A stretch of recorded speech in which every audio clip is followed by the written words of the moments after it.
Assalamualaikum warahmatullahi wabarakatuh. Perkenalkan, nama saya Dadang Irwanto SPDI, guru agama Islam di SMA Negeri 2 Pekalongan, sekaligus mahasiswa PPG dalam jabatan tahun 2022 batch 3 dari LPTK UIN Kiai Haji Abdurrahman Wahid Pekalongan. Pada hari ini, Kamis 12 Januari 2023, saya akan melaksanakan uji kinerja praktik pembelajaran secara luring di SMA Negeri 2 Pekalongan. Praktik pembelajaran ini saya laksanakan pada siswa kelas 12 MIPA 4 dengan materi pokok pernikahan dalam Islam. Berikut video pembelajarannya. Selamat menyaksikan.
Assalamualaikum warahmatullahi wabarakatuh. Waalaikumsalam warahmatullahi wabarakatuh.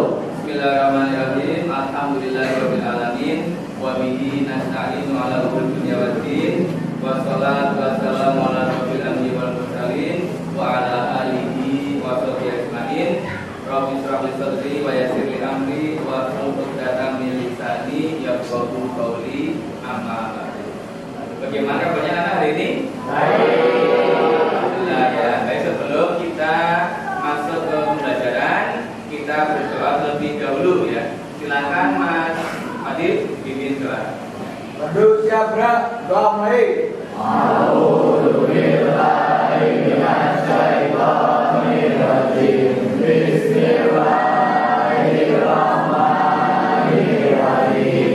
Alhamdulillahi rabbil alamin. Ar-Rahmanir Rahim. Maliki yaumiddin. Iyyaka na'budu wa iyyaka nasta'in. Ihdinas siratal mustaqim. Siratal ladzina an'amta 'alaihim ghairil maghdubi 'alaihim waladdallin. Amin. Raditu billahi rabban wa bil islami dinan wa bi Muhammadin nabiyyan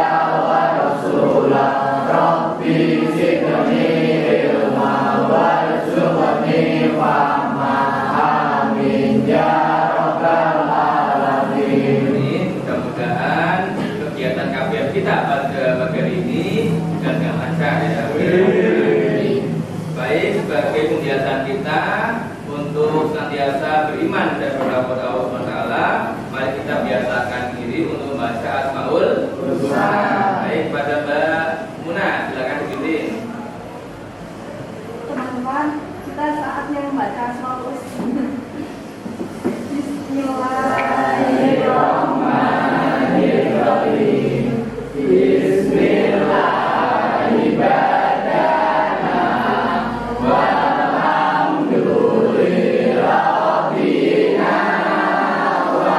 Wassalatu wassalamu linnabi habibina ya Allah ya Rabbana anta masuduna ilaka madlubuna dunyana wa urana ya Rahmanu ya Rahim ya Maliku ya Qudus ya Salamu ya Mu'min ya Muhaimin ya Aziz ya Jabbar Mutakabir ya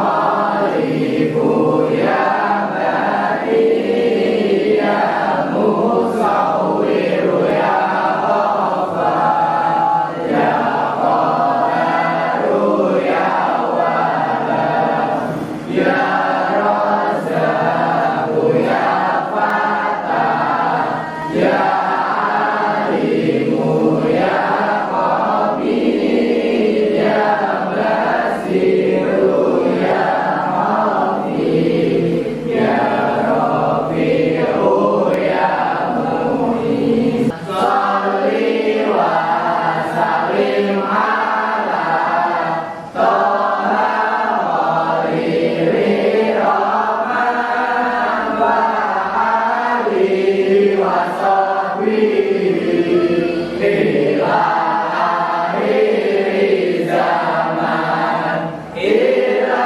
akhiri zaman. Mudah-mudahan dengan membiasakan diri untuk baca Al-Quran kita senantiasa menjadi orang yang rajin dalam beribadah. Kemudian untuk meningkatkan ya jiwa nasionalisme kita pada negara kita yaitu Indonesia, mari kita menyanyikan lagu Indonesia Raya. Silakan Mas Ali. Hiduplah Indonesia Raya, 1, 2, 3. Indonesia tanah airku, tanah tumpah darahku. Di sanalah aku berdiri, jadi pandu ibuku. Indonesia kebangsaanku, bangsa dan tanah airku. Marilah kita berseru, Indonesia bersatu. Hiduplah tanahku, hiduplah negeriku, bangsaku, rakyatku semuanya. Bangunlah jiwanya, bangunlah badannya untuk Indonesia Raya. Indonesia Raya, merdeka, merdeka, tanahku, negeriku yang ku cinta. Indonesia Raya, merdeka, merdeka, hiduplah Indonesia Raya. Baik, sebelum kita ke pelajaran, Bapak akan absen dulu ya untuk pelajaran kalian. Afnina Najwa, izin. Ahmad Awabillah, Aisyah, Alfiatur Rahmania, Azmi Ramdhani, Fadil Andika, Muhammad Reza Malik, Ali Badaskara, Septi Hani,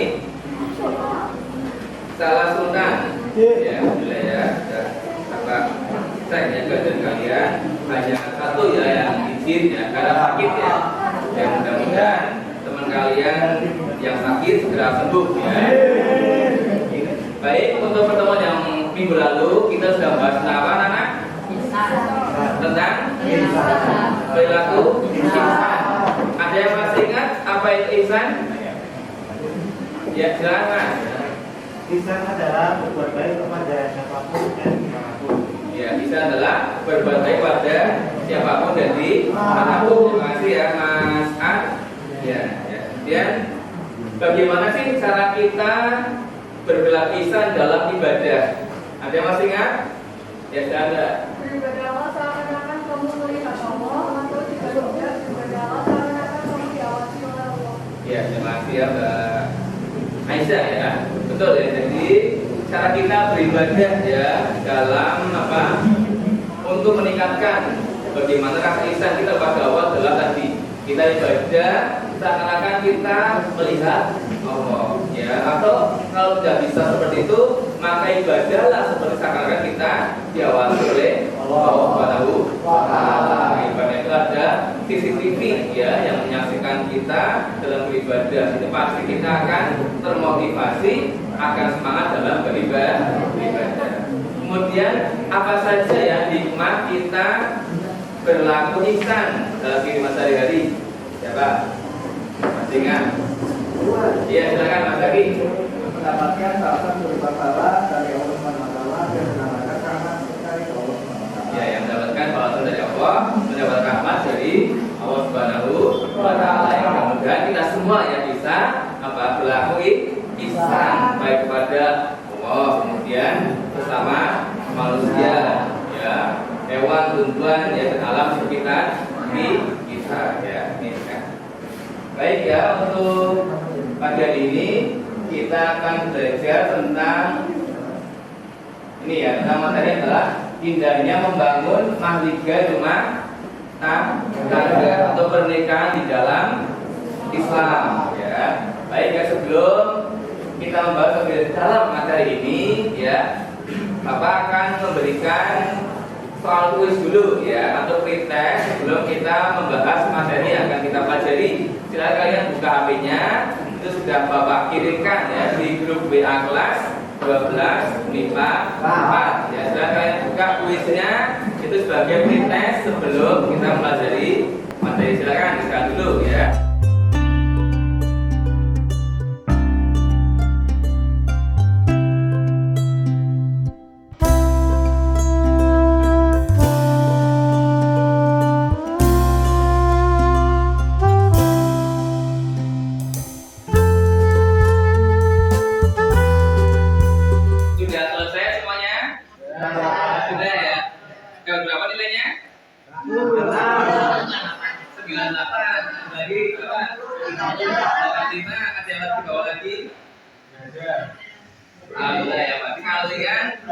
Langsung sudah mulai memahami ya materi-materi yang ada di pernikahan ya. Kita akan bahas lebih dalam materi ini ya, kalian perhatikan dengan baik ya. Baik, sebelum kita ke materi, Bapak menyampaikan dulu tujuan dari pembelajarannya ya. Yang pertama adalah meyakini kebenaran ketentuan. Siapa? Saya Pak. Ya, silakan. Sudah benar. Apa itu nikah? Makna pernikahan dalam Islam. Kata nikah berasal dari bahasa Arab yang berarti jamu atau bertemu, berkumpul. Menurut Islam, nikah ialah suatu ikatan lahir batin antara seorang laki-laki dan perempuan untuk hidup bersama dalam suatu rumah tangga melalui akad yang dilakukan menurut hukum syariat Islam. Dan melaksanakannya merupakan ritual ibadah. Sementara itu, menurut Undang-Undang Nomor 1 Tahun 1974 tentang perkawinan pasal 1 dijelaskan bahwa perkawinan ialah ikatan lahir batin antara seorang pria dengan bertujuan membentuk keluarga yang kekal dan bahagia berdasarkan ketuhanan yang Maha Esa. Ya, terima kasih ya Bang ya. Jadi tadi ya, yang namanya nikah itu dari kata apa? Al-jamu, artinya apa? Bertemu atau berkumpul. Istilah adalah ikatan antara seorang laki-laki dan perempuan ya untuk bersatu ya tentunya apa? Dalam membangun keluarga yang sakinah, mawaddah dan warahmah dalam satu akad nikah. Jadi dalam hadis ini disangkan ya An Abdillah bin Mas'ud radhiyallahu anhu qala ya. Dari Abdullah bin Mas'ud Rasulullah sallallahu alaihi wasallam bersabda ya. Wahai para pemuda ya, barang siapa di antara kamu telah sanggup menikah, artinya apa? Dia sudah sanggup secara materi ya, punya bekal ya kan. Kemudian sudah sanggup secara ekonomi tadi ya, materi, secara mental ya, sudah siap, sudah matang, maka apa? Dianjurkan untuk menikah ya. Kenapa? Ini jelaskan. Karena nikah itu dapat menentukan masa dan memelihara atau farji atau apa kemaluan ya. Jadi menikah itu yang pertama kita mendatangkan kemenangan ya, menjaga mata ya. Jadi bisa menjaga mata karena apa? Dia sudah mempunyai pasangan, dia sudah memiliki istri atau suami sehingga dia tidak apa melihat yang lain ya. Ada apa istilahnya lirik ya dengan yang lainnya. Juga bisa menjaga kemaluannya, ya. Bisa menjaga kelaminnya dari hal yang tidak baik ya. Dan juga ada yang kedua ya, jika kamu belum sanggup untuk menikah baik secara materi ya, secara fisik atau mental ya, itu kita pada juga untuk berpuasa. Karena itu apa? Sebagai perisai atau perisai itu yang benteng ya, yang menjaga kita, yang bisa melindungi kita dari hal-hal yang tidak baik ya, sebagai apa? Untuk meningkatkan ibadah kepada Allah Subhanahu wa Ta'ala dengan berpuasa ya, kita belum sanggup untuk menikah. Ya.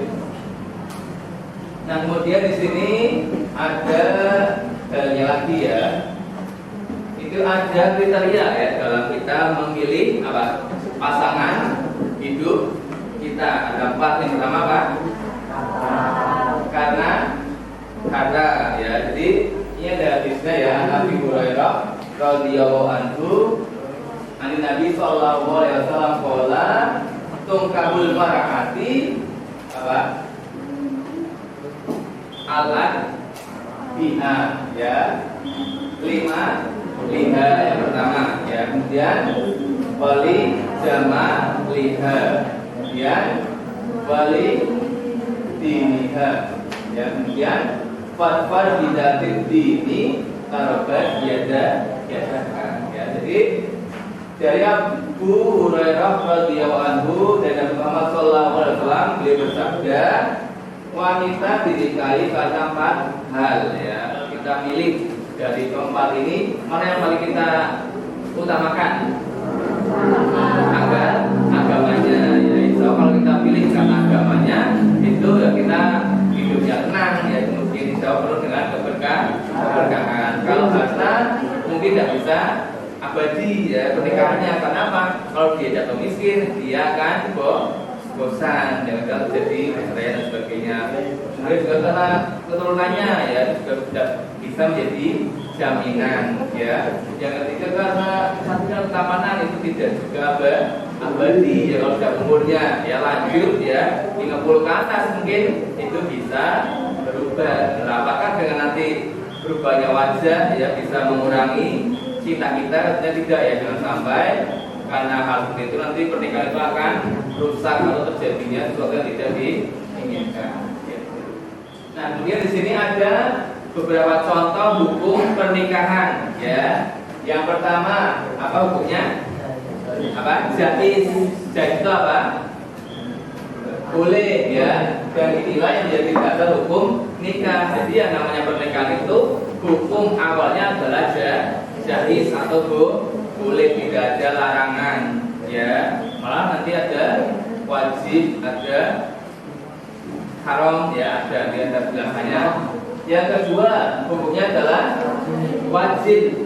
Siapa yang bisa menjelaskan wajib itu yang bagaimana hukum pernikahan yang wajib? Siapa? Ada? Ya, silakan Mas Ki. Orang yang telah nabung atau sanggup menikah, jika tidak menikah, khawatir dia akan terjerumus ke dalam perzinahan. Ya, betul ya Mas Ki. Jadi orang itu sudah sanggup menikah, baik secara materi ya, sudah punya, bisa menafkahi, kemudian juga secara mental dia sudah matang ya, secara biologis dia sudah sudah sesuai dengan kriteria itu, tapi dia tidak menikah. Kalau dia tidak menikah, takutnya nanti akan terjerumus pada hal yang tidak diinginkan. Maka dia hukumnya adalah wajib. Yang kedua adalah apa? Siapa yang bisa menerangkan yang sunnah ya Mas? Cuma ya itu orang yang tidak mau menikah, tapi masih sanggup mengendalikan dirinya dari godaan yang terjerumus. Ya, yang kedua, yang ketiga adalah sunnah. Jadi dia sudah sanggup secara materi, sudah bisa menafkahi insya Allah yang menyangkut pekerjaan. Kemudian dia juga bisa menahan ya. Mungkin dia sering berpuasa ya, bisa menjaga dirinya. Itu hukumnya adalah sunnah. Ya, kalau dia sudah sanggup secara materi atau mental, tapi dia bisa menjaga dari hal-hal yang kurang yang tidak baik di dalam Islam, yaitu namanya hukumnya adalah sunnah. Yang selanjutnya kamu ada makruh. Siapa yang bisa? Makruh, ya Mas. Makruh yaitu orang yang akan melakukan pernikahan dan telah memiliki keinginan atau hasrat, tapi ia belum mempunyai pengaruh untuk memberikan nafkah tanggungannya. Nah itu ya.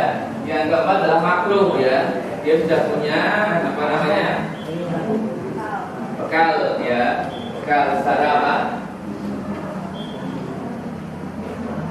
Dia sudah punya ya keinginan untuk menikah ya, sudah matang secara biologis, tapi dia belum memiliki nafkah ya, atau materiis yang cukup, sehingga kalau dia menikah dikhawatirkan akan terjadinya apa? Ya, tadi kurang ekonomi ya, jadi masalah dan sebagainya. Maka hukumnya adalah makruh. Kalau lebih baik ya dia mencari dulu pekerjaan ya, sehingga nanti bisa menafkahi atau untuk ekonominya agar stabil ya. Yang terakhir adalah haram. Siapa yang bisa jelaskan? Ya, silakan. Haram yaitu orang yang akan melakukan pernikahan tetapi mempunyai niat yang buruk seperti niat menyakiti perempuan atau niat buruk lainnya. Oke ya, baik ya. Jadi kalau yang haram itu seseorang yang menikah tapi punya niatan yang jahat, yang jelek. Contohnya saya menikahi si A karena nanti kalau sudah menikah saya mau menguras hartanya contohnya ya, atau saya mau menikahi si A tapi nanti saya mau menyakiti karena dulu saya pernah dendam kepada dia. Itu tidak boleh ya kalau kita menikah karena tujuan yang tidak baik. Nikah itu adalah sunnahku. Barang siapa yang tidak senang dengan sunnahku, maka bukan termasuk golongan ya itu. Dan yang terakhir, tujuan nikah adalah untuk apa? Memperoleh keturunan ya. Tentunya dengan harapan apa? Mendapatkan anak yang solehah ya, yang bisa berbakti pada kedua orang tuanya dan bisa meneruskan perjuangan keluarga. Nah di sini ada beberapa rukun ya dalam pernikahan. Yang pertama apa tentunya? Ada calon suami, ada calon istri, kemudian wali, ada saksi dan juga ada ijab kabul. Ada yang tahu apa itu ijab? Yang lagi ijab itu apa ya? Atau pernyataan Ikrar pernyataan dari sama kamu mulai wanita atau namanya di sini adalah seorang wali, ya wali dari wanita itu mengucapkan kata akad kepada calon suami, ya calon mempelai putra, ya kan. Dan juga ada namanya qabul. Siapa yang tahu qabul ya, Mbak? Nah, Qabul adalah ikrar atau pernyataan yang disampaikan oleh tiga mempelai pria atau calon suami. ya jadi yang namanya qabul adalah pernyataan yang disampaikan oleh pria atau pihak mempelai dari suami, ya, itu yang mengucapkan. Jadi kalau ijab itu secara bahasa kita menyerahkan, ya. Kemudian kalau qabul itu menerima, ya. Kemudian juga di sini ada yang namanya mahram, ya. Mahram itu apa? Yang haram nikahi. Yang pertama adalah wanita yang harus dinikahi karena keturunannya, ya. Kemudian yang kedua, wanita yang harus dinikahi karena hubungan sepersusuan, ya. Yang ketiga, haram dinikahi karena berkawinan, yaitu adalah orang-orang yang disebut sebagai mahram atau disebut muhrim, gitu ya. Ini ada wali nikah tadi, ya, yang saya jelaskan. Jadi wali itu ada berapa macam? Dua, yaitu wali nasab dan wali hakim, ya. Kalau wali nasab itu adalah wali yang mempunyai pertalian darah, ya. Kalau mulai wanita yang akan dinikahkan boleh siapa? Ayah kandungnya, ya, boleh kakek, saudara kakek kandung, itu adalah termasuk wali. Nah, ada juga wali yang kedua, yaitu wali hakim. Siapa itu? Kepala negara yang beragama Islam. Kalau dijelaskan apa? Kalau wali nasab tidak ada, ya, katakan ada, ya, seorang wanita mau menikah tapi bapaknya tidak diketahui keberadaannya, apa dia masih hidup atau sudah meninggal. Makanya kadang dalam pernikahan menggunakan wali hakim. Yang terakhir adalah hikmah dalam pernikahan. Tentunya dalam segala sesuatu yang dilakukan itu pasti kalau itu sudah diatur dalam Islam, ya, dalam negara, itu pasti ada hikmah yang akan kita peroleh. Apa saja itu? Yang pertama adalah, ya, jalan keluar dalam kita menyalurkan seksual, ya, dengan lawan jenis kita. Jadi dalam pernikahan itu kita diridhoi, ya, dihalalkan oleh Islam, dan itu juga sangat mendapatkan pahala, ya. Kemudian yang kedua, ya, untuk memperbanyak keturunan sehingga nanti bisa memperjuangkan kehidupan keluarganya, ya, menjadi generasi penerus bangsa yang bisa membawa nama harum bangsa kita, bangsa Indonesia. Yang ketiga adalah apa? Ya, menumbuhkan naluri kebapaan dan keibuan. Jadi semakin, ya, orang itu menikah, ya, punya anak, itu dia semakin memiliki naluri kebapaan atau keibuan.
Ya, dari Bapak kami, Assalamualaikum warahmatullahi wabarakatuh. Waalaikumsalam warahmatullahi wabarakatuh. Selanjutnya adalah kelompok 2, silakan menjelaskan tentang apa itu pacaran. Assalamualaikum warahmatullahi wabarakatuh. Kami dari kelompok 2 ingin menyampaikan tentang apa itu pacaran.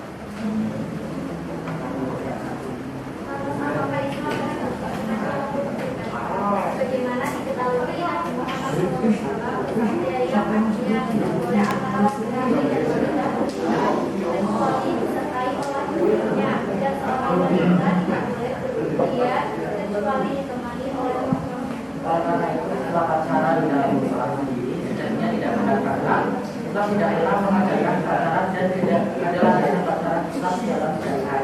Bahkan sebaliknya, ajaran Islam sangat sesuai dengan kegiatan yang ada dalam pacaran. Atau sikapnya Islam melarang pacaran, sehingga kita mendefinisikan pacaran Islam adalah kegiatan berperintah atau berkasih-kasih yang sedemikian rupa diperoleh sehingga terkesan sesuai dengan ajaran Islam. Dalam prakteknya, batas pacaran Islam pun berbeda-beda menurut pelakunya. Sekian presentasi dari kami. Wassalamualaikum warahmatullahi wabarakatuh.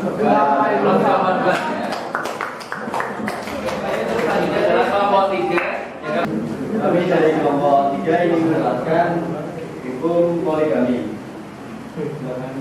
Poligami dalam Islam boleh dilakukan dalam kondisi darurat dengan prinsip adil dan langkah batasan jumlah sebanyak 4 kali. Poligami diatur dalam surat An-Nisa ayat 3 yang tersebut menjadi dasar hukum dibolehkannya poligami dalam Islam, sekaligus menjadi peringatan kepada orang yang melakukannya, yang mana bila khawatir tidak bisa membuat adil, maka dicukupkan untuk monogami beristri 1. Allah juga mengatakan bahwa hal itu merupakan cara terbaik agar terhindar dari sifat zalim. Yang presentasi dari kelompok 3. Assalamualaikum warahmatullahi wabarakatuh. Waalaikumsalam warahmatullahi wabarakatuh. Kelompok 4 silakan. Assalamualaikum warahmatullahi wabarakatuh. Waalaikumsalam. Kami dari kelompok 4 akan mempresentasikan hasil materi saat atau pernikahan adalah melepaskan atau meninggalkan dan sering kuat disebut dengan istilah cerai. Menurut istilah talak atau cerai adalah melepaskan seorang perempuan dari kata pernikahannya. Faktor yang menyebabkan talak: 1. Perselingkuhan, 2. Kemalasan mencari nafkah, 3. Kurangnya komunikasi antar pasangan, 4. Ekonomi yang tidak tercukupi, 5. KDRT. Hukum talak adalah mudah terdapat dalam surat tanggal 1. Sekian presentasi dari kelompok kami. Terima kasih. Wassalamualaikum warahmatullahi wabarakatuh. Waalaikumsalam. Masuk kelompok. Kelompok lain, kelompok 5. Silakan. Assalamualaikum warahmatullahi wabarakatuh. Waalaikumsalam. Kami dari kelompok 5 ingin mempresentasikan tentang materi waris. Adopsi anak adalah pengambilan anak orang lain dari sendiri dengan bahagia, kasih sayang dan diperlakukan oleh orang tua anaknya seperti anaknya sendiri tanpa memberi status anak kandung menantunya. Sekian presentasi dari kami. Wassalamualaikum warahmatullahi wabarakatuh. Waalaikumsalam. Untuk kelompok terakhir ya. Jadi yang kelompok sudah maju ya mempresentasikan hasil diskusinya. Baik, untuk yang kedua adalah kita menyimpulkan pembelajaran kita pada hari ini. Ya, silakan siapa yang menyimpulkan tentang materi kita hari ini? Ya, silakan masalah. Ya. Kesimpulan dari pernikahan adalah ikatan lahir batin antara seorang laki-laki dengan perempuan sebagai suami istri dengan tujuan membentuk keluarga. Ya, jadi mereka itu adalah untuk membentuk keluarga ya. Sakinah mawaddah warahmah. Siapa lagi yang mau menyimpulkan? Ya, silakan. Pernikahan itu untuk melengkapi apa atau penyempurnaan. Ya, jadi untuk melengkapi separuh agama kita ya. Dari kita menikah tujuannya agar semakin taat rajin ibadahnya ya. Oke ya. Yang ketiga ada lagi kesimpulannya apa? Ya, silakan.